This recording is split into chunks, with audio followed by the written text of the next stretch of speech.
Hello guys, வணக்கம் and welcome back to the film புது YouTube channel. காலையில் எழுந்திரிச்சோன்னே ரொம்ப மங்களகரமான ஒரு செய்திங்க. டிஎம்கே எம்எல்ஏ மார்க்கண்டேன்னு ஒருத்தர், சரி மார்க்கண்டேன்னு ஒருத்தன் நம்ம விஜயவர்களை பற்றி அவதூறாக பேசி இன்றைக்கி அரெஸ்ட் செய்யப்பட்டிருக்கா. அப்படி இந்த மானங்கட்ட மார்க்கண்டே அப்படி என்ன தான் பேசணும் அப்படின்னு பார்த்தீங்கன்னா, இவன் அவதூறாக பேசணும் அப்படின்னு சொல்ல முடியாது. மரியாதை இல்லாமல் ஒரு தமிழ்நாட்டோட முதலமைச்சரை சட்டமன்றத்துக்கு வா உன் எலும்பெல்லாம் உடைக்கிறேன் அப்படின்னு ரொம்பவே திமிராக பேசியிருக்கான். இவன் பேசினதை கேட்டு கடுப்பான காவல்துறையும் உள்ளவாடி உனக்கு மாவு கட்டே போடுற அப்படின்னு சொல்லி காலங்காத்தாலே அவனை அரெஸ்ட் பண்ணி தூக்கி உள்ளே போட்டாங்க. காலை எழுந்திரிச்சோன்னே ஒரு காப்பி டீ குடிச்சாதான் எனக்கெல்லாம் கொஞ்சம் ரிஃப்ரெஷிங்காக இருக்குங்க.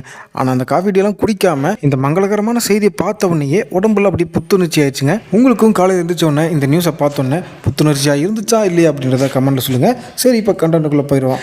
இப்போ இருக்க காலகட்டத்தில் ஒரு சாதாரண மனுஷனுக்கு சாப்பாடு தண்ணிக்கு நிகராக கல்வி அப்படின்ற ஒரு விஷயம் பார்த்திங்கன்னா ரொம்ப முக்கியமாக இருக்குது. உணவு, உடை, இருப்பிடம் அப்படின்ற 3 அடிப்படை தேவைகளுக்கு அடுத்து 4வது அடிப்படை தேவை அந்த கல்வியும் இருக்குது. முக்கியமாக உயிரியல் சம்மந்தப்பட்ட கல்வியை இப்போ இருக்க காலகட்டத்துக்கு மாணவர்களுக்கும் மாணவிகளுக்கும் கண்டிப்பாக கொடுத்தே ஆகணும். மனித இனம் உருவானது பெண்களுக்கு எதிரான வன்முறைகள் இருந்துக்கிட்டே தான் இருக்குது. அதுவும் இந்த மொபைல் கல்ச்சர்லாம் வந்ததுக்கப்புறம் அதோட பர்சன்டேஜ் ரொம்பவே அதிகமாக இருக்குது. ஒரு பொண்ணை ஒரு பையனை சாதாரணமாகவே தப்பான கண்ணோட்டத்தில் பார்க்குற அந்த மனநிலையை ஆரம்பத்திலேயே எஜுகேஷன் மூலிமா இதுதான் மேட்ரு அப்படின்னு உடலியல் பற்றியும் உயிரியல் பற்றியும் எஜுகேஷனை வச்சு கரெக்டாக மண்டையில் புகுத்திருந்து அப்படின்னா இன்றைக்கி பெண்களுக்கு எதிரான நிறைய வன்முறைகளை தடுத்திருக்கலாம். அதுவே இப்போ இந்த போதை பழக்கம் கொஞ்சம் கொஞ்சமாகவே மனிதங்களை ஆதி காலத்துக்கு கூட்டிகிட்டு போயிட்டு இருக்குது. இப்போ இருக்க சின்ன பசங்க கூட இந்த போதை பழக்கத்துக்கு அடிமையாகி சுயமாக யோசிக்கிற திறனை இழந்துடுறாங்க, ஞாபக சக்தி திறனை இழந்துடுறாங்க. இந்த எல்லா பிரச்சனைகளுமே கல்வியை வச்சு சரி செய்யலாம் அப்படின்ற ஒரு நோக்கத்தில் தான் முதல்வர் விஜய் அவர்கள் எல்லா அரசு பள்ளிகளிலுமே 8ஆம் வகுப்புக்கு மேலே படிக்கிற எல்லா மாணவர்களுக்குமே இந்த செக்ஸ் எஜுகேஷன், ட்ரக் கல்ச்சர் பற்றி எல்லாமே சொல்லி கொடுக்கணும்.